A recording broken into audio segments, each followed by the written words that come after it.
Dividing fractions can actually be a lot of fun. And it's something you're going to use a lot in math in your life. Let's say that you have a board, and the board that you have is 6.5 feet long.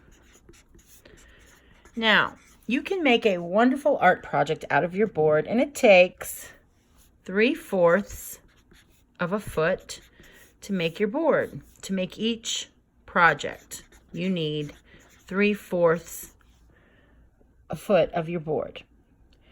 Now, how are we going to find out how many projects we can make from 6.5 feet? So I'm wanting to see how many 3/4 can I get out of that 6.5. How many 3/4 can I cut from 6.5?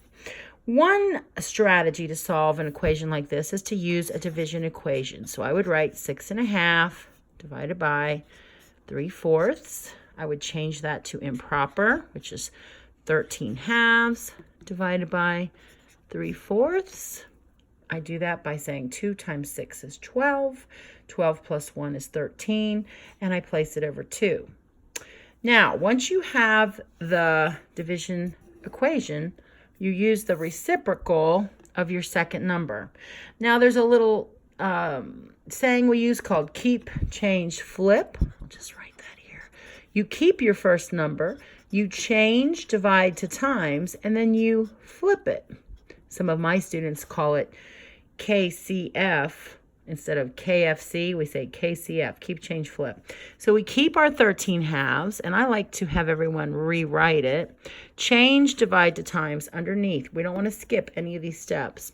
And then do the reciprocal, which is flipping 3/4 to 4/3. Now we do that, and then we multiply. I know 4 times 10 is 40. 4 times 3 is 12, which gives us 52 over 6.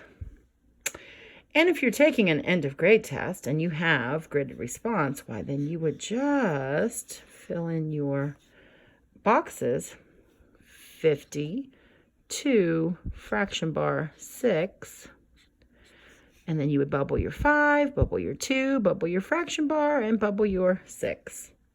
Now, if it was a multiple choice answer, you might need to divide 6 into 52. We know that 9 times 6 is 54. That's too much, so let's try 8 times 6. And we get 48. Subtracting, you get a 4. So we get 8 and 4, 6, which equals 8 and 2/3. We always like to circle our answer there. So that's how you would solve. So let's look at that answer. Our question was, how many projects can we make out of a 6.5 foot long board? And our answer is 8, because 2/3, this piece here, that's not enough to make a full project. So we can make 8 of our craft projects out of this board.